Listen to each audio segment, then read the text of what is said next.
बच्चों के एग्ज़ाम नज़दीक ही आ रहे हैं और कुछ कुछ स्कूलों में ना फ्रेंड्स स्टार्ट भी हो गए हैं। तो मैं हमेशा की तरह इस बार भी अपने बच्चों की मेमोरी को बूस्ट करने के लिए मैं बना रही हूँ मेमोरी बूस्टिंग लड्डू, जो टेस्ट में बहुत अमेजिंग होते हैं और हेल्दी तो है ही है। बहुत ज़्यादा इतने हेल्दी है कि बच्चों की जो इम्यूनिटी है उसको बहुत ज़्यादा स्ट्रॉन्ग करेंगे। और खाने में इतने लाजवाब ये लड्डू लगते हैं ना, कुछ कहने को नहीं। एक लड्डू रोजाना दो बच्चों को, उनका इम्यूनिटी बूस्ट होगा। मेमोरी बूस्टिंग लड्डू हैं, बहुत हेल्दी हैं उनके लिए। कैल्शियम विटामिन से भरपूर है ये लड्डू और हमने इनको बिना चीनी के बनाया है। तो चलिए देखते हैं मेमोरी बूस्टिंग लड्डू मैंने किस तरह से बनाए हैं, जो हमारे बच्चों को मेमोरी को बूस्ट करेंगे, क्योंकि एग्ज़ाम आ रहे हैं इसी के लिए। आप लोगों को रेसिपी अच्छी लगे तो प्लीज़ लाइक कीजिए, वीडियो को फैमिली फ्रेंड्स के साथ शेयर कीजिए और आप किस सिटी से मेरा वीडियो देख रहे हैं वो भी कमेंट्स करके ज़रूर बताइएगा। तो यहाँ पर मैंने इन लड्डुओं को ना दो तरह से बनाया है। मेरे घर में लड्डू मेरी बेटी कम पसंद करती है, मतलब उसका जो चूरा है ना ऐसे ही पंजरी टाइप का खाना पसंद करती है। लेकिन फिर भी ना मैंने कुछ लड्डू भी बांधे हैं, तो मैं दोनों तरह से आप लोगों को बताऊंगी कि यदि आपको लड्डू बांधने हैं तो कैसे करना है, और यदि मेरी तरह ही चूरा रखना है, तो उसको चूरा ही बोलते हैं, तो कैसे करना है। तो चलिए यहाँ पर रेसिपी में स्टार्ट कर रही हूँ। मैं सारे इंग्रेडिएंट्स की लिस्ट आपको डिस्क्रिप्शन में दे दूँगी, लेकिन मैं यहाँ भी कुछ कुछ आपको बता देती हूँ। यहाँ पर 1 कप मैंने घी लिया है, लगभग 2 कप मैंने मखाना लिया है। बाकी जैसे जैसे मैं यूज़ करती जाऊँगी वो मैं आपको बता दूँगी। और 450 ग्राम मैंने यहाँ पर गुड़ लिया है। तो अभी मैं पैन में क्या करूँगी, आधा कप के जितना यहाँ पर मैं घी ले लूँगी स्टार्टिंग में। तो या तो फिर आप थोड़ा थोड़ा लेते रहिए, लेकिन शुरू में मैं आधा कप लूँगी तो इतना काफ़ी सफिशियंट है। तो सबसे पहले ना मैं अपनी मम्मी वाली रेसिपी यहाँ पे मतलब कर रही हूँ, जैसे मेरी मम्मी बनाती है ना। सबसे पहले मम्मी क्या करती है हमारी, जब घी डालती है ना कढ़ाई में, तो वो गोंद तलती हैं। कहती है गोंद के लिए हमें ना ज़्यादा घी चाहिए। उसके बाद तो सारे ड्राई फ्रूट्स कम कम घी में तल जाते हैं। तो यहाँ पर 2 टेबल स्पून के जितना मैंने गोंद लिया है। जो गोंद है ना हमारे कमर दर्द को, हड्डियों को बहुत मजबूत करता है, बहुत ही अच्छा होता है। यदि आप लोग खाली गोंद के लड्डू की भी रेसिपी चाहते हैं मेरे से, वो भी मैं शेयर कर दूंगी, कमेंट्स करके ज़रूर बताना। और गोंद तलने से पहले ना एक बार उसमें धूप लगा लेना। यदि गोंद कच्ची होगी ना तो वो अंदर से ना अजीब सी रहेगी, गीली गीली सी, तो फूलेगी नहीं। तो देखिए कितने अच्छे से ये फूल गए हैं गोंद। और आप इसकी मात्रा ना बढ़ा सकते हो गोंद की, ज़रूरी नहीं है कि मैंने 2 टेबल स्पून लिया तो आप भी 2 टेबल स्पून ही लो। लेकिन मैं एक परफेक्ट मेज़रमेंट आप लोगों के साथ शेयर करूंगी ताकि कहीं भी गड़बड़ होने के चांसेस ही ना रहें बिल्कुल भी। तो गोंद को मैंने तल लिया है। इसके बाद इसमें मैं डालूंगी अखरोट, जिसको वॉलनट्स भी बोलते हैं। ये भी बहुत ज़्यादा कैल्शियम से भरपूर होते हैं, बहुत ज़्यादा फ़ायदा करते हैं।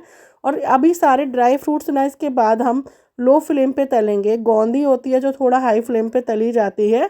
जिस तरह से मैं फ्राई करूँगी मैं आप लोगों को बता दूँगी कि कौन से ड्राई फ्रूट्स के लिए कैसी फ्लेम आपको चाहिए। तो यहाँ पर मैं लो फ्लेम पे इसको कर रही हूँ। लगभग 2 मिनट लगे वॉलनट्स तलने में। काजू को भी हम लो फ्लेम पे तलेंगे, इनको भी तलने में लगभग 2 मिनट ही लगेंगे। काजू बादाम अखरोट ये ना घी एब्जॉर्व नहीं करते हैं बिल्कुल भी। तो जितना घी हम डालेंगे आप देखेंगे कि उतना ही ऑलमोस्ट रह जाता है घी। अभी मैं पिस्ता ले रही हूँ। पिस्ता को तो तलने में सिर्फ 1 मिनट लगेगा, क्योंकि ज़्यादा टाइम नहीं लगता, साइज़ में भी छोटा होता है ना, पता ही नहीं चलेगा आपको, फटाफट से तल जाएगा। ज़्यादा तल लेंगे ना आप, जो पिस्ता का टेस्ट है ना वो कड़वा कड़वा लगेगा, इसलिए पिस्ता को बहुत ज़्यादा मत तलना। 1 मिनट भी मैं बहुत ज़्यादा बोल रही हूँ, लगभग 35 से 40 सेकेंड में ये हो जाएगा। तो पिस्ता को ज़्यादा देर तक मत तलना। देन इसके बाद मैं इसको निकाल लूँगी। इसमें मैं सारे चीज़ें ना एक ही बर्तन में निकाल रही हूँ ताकि ज़्यादा बर्तनों में घी ना लगे, इसीलिए। तो यहाँ पर देखिए मैंने बादाम भी ले लिए हैं, और मैंने बादाम काजू अखरोट तीनों 100-100 ग्राम की मात्रा में लिए हैं। यानी कि लगभग 3/4 कप के जितना मैंने काजू और बादाम लिए हैं, और 1 कप के जितना मैंने अखरोट लिया है, और 1/4 कप के जितना मैंने पिस्ता लिया है। यदि आप कप से मेज़र करेंगे तो वैसे 50 ग्राम मैंने पिस्ता लिया। और उसी घी में मैं लास्ट में अभी डाल दूँगी ग्रेटेड करा हुआ गोला। इसको गरी भी बोलते हैं, सूखा नारियल भी बोलते हैं बहुत लोग। तो उसको मैंने पतला वाला ग्रेटर में ग्रेट कर लिया था। और इसको भी हम लो फ्लेम पे भूनेंगे, क्योंकि ये बहुत जल्दी भून जाता है और बहुत जल्दी जल भी जाता है। तो आपको यदि मतलब आपके पास ये नहीं है ना, तो आप डेसिकेटेड कोकोनट भी ले सकते हैं। तो उसको भी मैंने निकाल लिया है। उसको अलग बर्तन में निकालूंगी मैं, जो जो चीज़ मुझे ग्राइंड करनी है वो अलग में निकालूंगी। यहाँ पे ले ली है मैंने मेलन सीड्स, तो इसको भी लो फ्लेम पे आप इनको ना ड्राई भी रोस्ट कर सकते हैं, ज़रूरी नहीं है घी डाल के ही करें। देखिए इसको भी हम लो फ्लेम पे कर लेंगे और इसको भी मैं ना उसमें कोकोनट में निकाल लूँगी, जो हमने ग्रेट किया था ना उसमें, क्योंकि इसको मैं ग्राइंड नहीं करूँगी। जो ग्राइंड कर रही हूँ वो चीज़ें मैं अलग रखती जा रही हूँ। यहाँ पर पैन में मैं वापस से डालूँगी ऑयल, और अभी मैं यहाँ पे डाल दूँगी किशमिश। किशमिश भी मैंने 100 ग्राम ली है लगभग ये, और किशमिश ना काफ़ी बड़े साइज़ की थी ये। आपको छोटे वाले मिल जाए ना तो ठीक रहेगा, लेकिन ये बड़े साइज़ की थी तो मैंने इन्हीं को ले लिया है। और आप इनको ना शुरू में डीप फ्राई भी कर सकते हो, जैसे गोंद के बाद वहाँ पे घी की क्वांटिटी ज़्यादा रहती है, लेकिन मैंने यहाँ पे 1 चम्मच घी में ही इनको कर लिया, क्योंकि ये भी बहुत ज़्यादा घी एब्जॉर्व नहीं करती हैं इसलिए। देखिए जितना मैंने डाला तो उसमें से भी बच गया है थोड़ा सा, तो यहाँ पर मैंने इनको अलग से निकाल लिया है। अब मैं इसमें डालूँगी थोड़ा सा घी वापस से, और क्योंकि अभी मुझे मखाने फ्राई करने हैं, मखानों को भी हम डीप फ्राई करेंगे।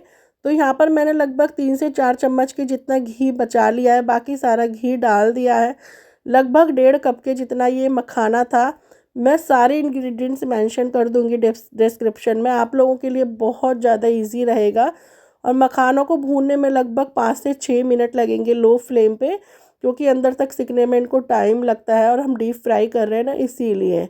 चाहे आप डीप फ्राई करो चाहे रोस्ट करो, तो टाइम तो लगेगा ही 5-7 मिनट का। तो बहुत अच्छे से मखाने भी भुन गए हैं। आप देख लीजिए चारों चीज़ मैंने एक जगह निकाली है, मखाने मैंने अलग रहने दिए हैं, और किशमिश गोंद मैंने एक जगह कर लिया है, क्योंकि जो जो चीज़ मुझे ग्राइंड करनी है वो मैं अलग रख रही हूँ। तो अभी मैंने यहाँ पर ले लिया है चॉपर इलेक्ट्रिक।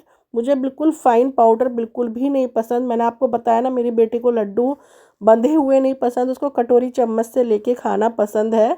तो मैं उसी तरह से बनाऊंगी, तो मैं थोड़ा चंक्स रखूंगी ड्राई फ्रूट्स के, उसको ना चंक्स वाला पसंद है इसी वजह से। क्योंकि जो चंक्स ज़्यादा मोटे रह जाते हैं तो लड्डू बांधने में थोड़ा सा फिर दिक्कत आती है, तो इसकी वजह से तो मेरे को ऐसा ही लूज़ लूज़ वाला पसंद है।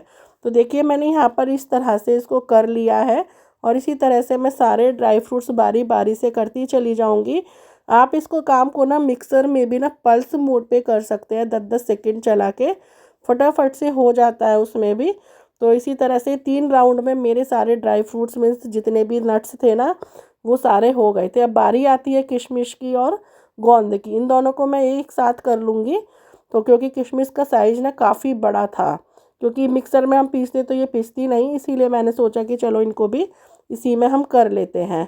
तो गोंद और किशमिश को मैंने दोनों को एक ही जगह कर लिया है, और ये दोनों को भी मैंने काफ़ी देर तक मतलब मीन्स 10-15 सेकंड तक चलाया, और ये भी बहुत अच्छे से पीस चुके हैं। और मैं सारी चीज़ों को ना एक ही जगह मतलब इकट्ठा करती रहूँगी एक ही बर्तन में।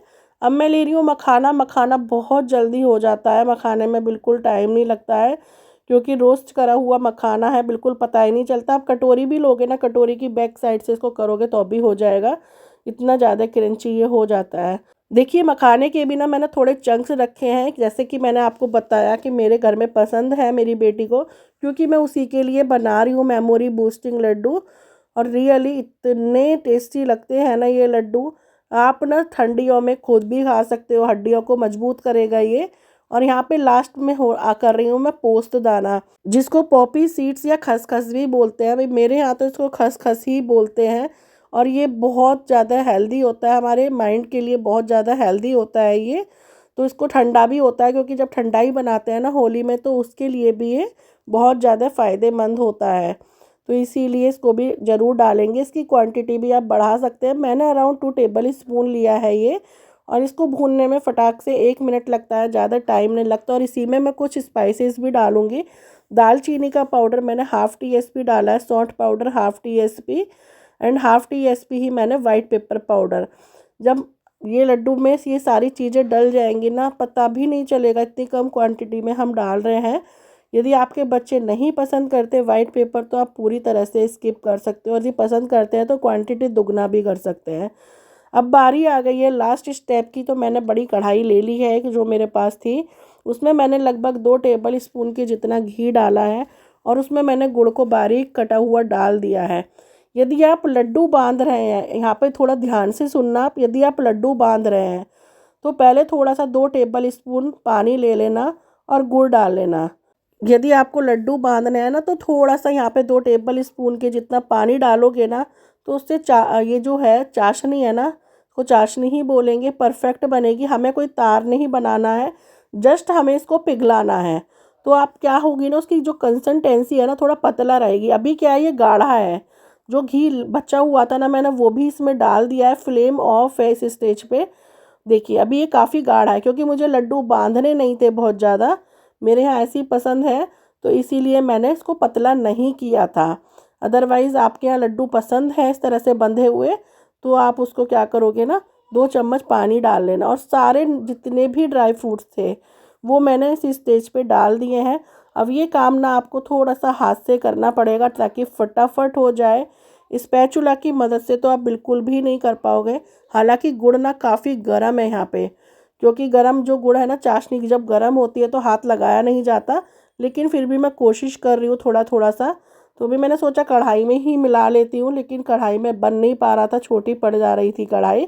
तो मैंने यहाँ पर एक परात ले ली है, तो मैं इस परात में ये सारा मिक्सचर डाल दूँगी। वाह, मतलब मज़ा आ रहा था। पूरा घर इतना महक रहा था ना इतने टाइम, पूछो मत ना। कोई बाहर से आए ना तो वो यही बोलेगा घर में देसी घी का क्या बन रहा है। और मैंने जो घी इस्तेमाल किया है ना, मेरे यहाँ काऊ मिल्क आता है, जो मैं मलाई थोड़ा थोड़ा थोड़ा डेली निकालती हूँ ना, तो घर का बना हुआ ही मैंने काऊ मिल्क का घी इस्तेमाल किया है, यानी कि काऊ घी। बहुत ही हेल्दी होता है घर का बना हुआ घी। तो मैं कोशिश करती हूँ ना उसको सब्जी छौंकने में इस्तेमाल नहीं करती, तो मैं इसी तरह की चीज़ों में उसको इस्तेमाल करती हूँ। तो अभी देखिए मैं यहाँ पर कुछ कुछ लड्डू आपको बांध के दिखा रही हूँ स्टार्टिंग में, तो फटाफट से ये बंध जाएंगे। मिक्सचर आपको गर्म रखना है तभी आप बांध पाओगे लड्डू। यदि मिक्सचर ठंडा हो जाएगा ना तो बहुत दिक्कत करेगा। कुछ लड्डू मैंने यहाँ पर बांध लिए थे, मतलब 1 किलो के ऊपर ही ये लड्डू बन के रेडी हुए थे। और आप बाज़ार से इतने लड्डू लेने जाओगे ना, ना तो इतने हेल्दी, मतलब इतने अच्छे मिलेंगे साफ़ शुद्ध, क्योंकि घर में जो आप चीज़ बना सकते हो मार्केट से बिल्कुल भी नहीं मिलेगी। तो आप अपने बच्चों को घर में ही मेमोरी बूस्टिंग लड्डू इस तरह के बना के दे सकते हो।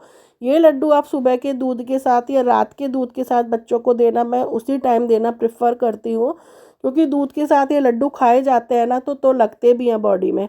हमारे यहाँ पर कहते हैं कि जो सुबह उठ के दूध पीते हैं ना बच्चे, उसी के साथ देना चाहिए, तभी लगता है बॉडी में। और रियली आप एक बार ट्राई करेंगे ना, बच्चे हर दिन मांगेंगे। हमने इसमें किसी भी प्रकार की कोई ऐसी चीज़ का इस्तेमाल नहीं किया है जो मतलब नुकसान दे, क्योंकि मैंने कोई शुगर का इस्तेमाल नहीं किया, इसीलिए मैंने गुड़ से बनाए हैं ये। तो देखिए अभी इतना सारा मिक्सचर बच गया है, तो मैं इसको एयर टाइट कंटेनर में भर के रख दूँगी। और इस मिक्सचर की जो सेल्फ लाइफ है ना, वो लगभग 2 मंथ है। लेकिन 2 मंथ तो ये चलने का ही नहीं है, ये तो 15 दिन में ही ख़त्म हो जाएगा। क्योंकि बच्चे जब इसको भर भर के खाएंगे ना, आप लोग खुद शॉक्ड हो जाएंगे, इतना टेस्टी ये लगता है। वो हर बार मांगेंगे आपसे, स्कूल जाने के टाइम पे, आने के टाइम पे, लंच डिनर, इतने टेस्टी ये लगते हैं। तो ये तो भाई इसकी सेल्फ लाइफ से पहले ही ये ख़त्म हो जाएंगे। थोड़े से मैं ऊपर से इसको गार्निश कर रही हूँ या डेकोरेट कर रही हूँ, मेरे को फ़ोटोग्राफी करनी थी उसके लिए। यहाँ पर मैं डाल रही हूँ पंपकिन सीड। आप इसमें पंपकिन सीड भी डाल सकते हैं, लगभग 50 ग्राम के जितना। लेकिन पंपकिन सीड ना आपको थोड़ा सा ना बहुत क्रश करने पड़ेंगे। तो देखिए यहाँ पर बिल्कुल बन के डन हो चुके हैं ये। किस तरह से मैंने इसको सर्व किया, ऊपर से थोड़े से नट्स और डाल दिए हैं, और इतना टेस्टी लगता है। आप एक बार ट्राई ज़रूर कीजिएगा, बच्चों को खिलाइएगा, फिर मेरे को बताइएगा कि कैसे लगे आपके बच्चों को। तो चलिए फिर फ्रेंड्स, चैनल को सब्सक्राइब करना बिल्कुल ना भूलें। मिलते हैं नेक्स्ट रेसिपी के साथ, तब तक के लिए bye bye, take care and जय माता दी।